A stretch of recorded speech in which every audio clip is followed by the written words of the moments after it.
Lepas dari masalah apa di antara mereka bertiga, patut diduga ini masalah politik terkait kontestasi pilkada. Sebagai orang yang mengamati dunia politik Indonesia, tidak akan aneh kalau ini bentuk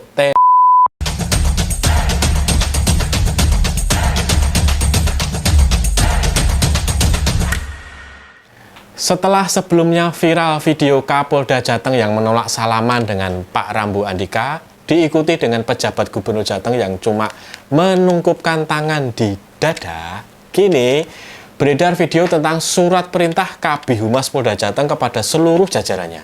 Isinya mewajibkan, bahkan wajib hukumnya bagi jajarannya untuk membuat counter terhadap berita mengapa Kapolda dan pejabat gubernur itu tidak salaman dengan Mas Rambu Andika.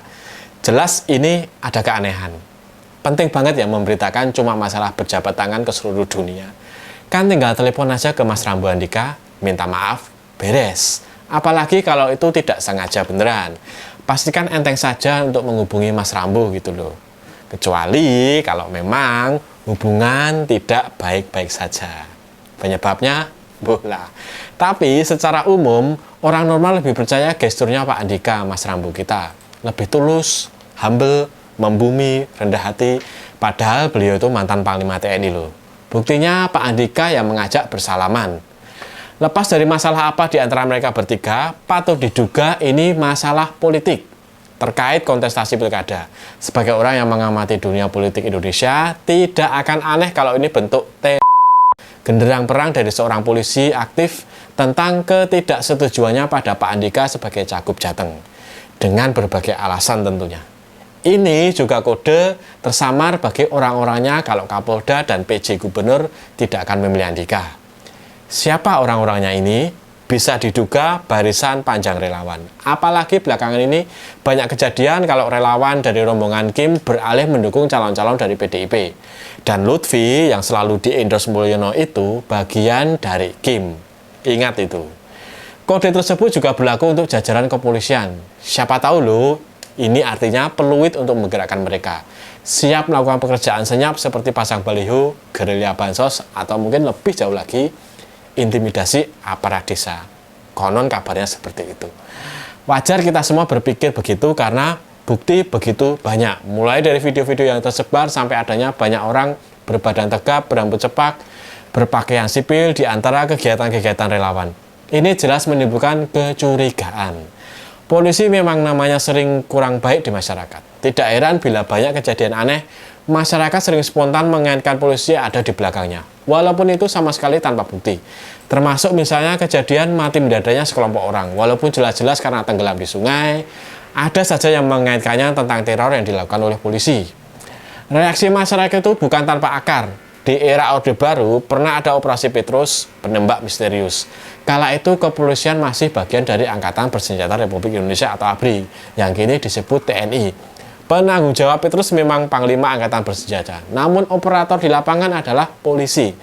Penemuan mayat misterius di tempat-tempat yang mencolok itu membuat sebagian masyarakat trauma pada polisi. Konon begitu ceritanya. Mungkin teror ini juga yang disampaikan pada Mas Rambu Andika, sehingga keduanya menolak mentah-mentah bersalaman pada Mas Rambu. Pak Ribut Kapolda sendiri menurut rumor yang beredar di Solo, sehari-hari tinggal di Solo meski berkantor di Semarang. Setiap hari sebelum ke kantor di Semarang, Pak Kapolda ini mengantar anaknya ke sekolah. Mestinya karena kedatangannya cukup mencolok, semua murid di sekolah itu mengetahui kedatangannya di setiap hari itu. Pertanyaannya, kalau naik tol setiap hari, apa nggak tekor gajinya Pak? Minimal biayanya 1,5 juta per hari untuk biaya tol saja. Kalau nggak naik tol, jam berapa beliau harus berangkat dari rumah? Minimal perjalanan 3 jam, bisa telat apel dong. Intinya, reaksi berlebihan pihak Polda Jateng terkait urusan penolakan berjabat tangan dengan Mas Rambu ini agak berlebihan. Semua yang too much, berlebihan, patut kita waspadai ada udang di balik bakwan. Makin membuat kita mengingatkan keterikatan Lutfi dengan dukungan jajaran polisi di Jawa Tengah. Apalagi kita semua tahu, penjabat gubernur Jateng itu seorang polisi juga. Kita patut menduga Mulyono telah merencanakannya semuanya.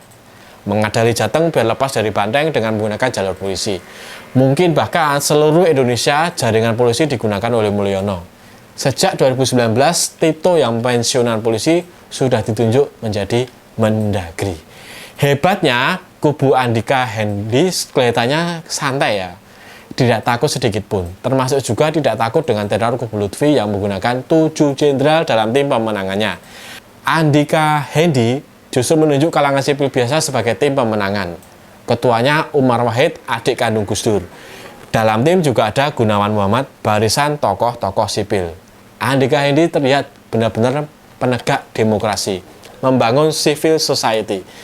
Artinya berdemokrasi dengan cara-cara yang kesatria dan fair, jujur dan adil.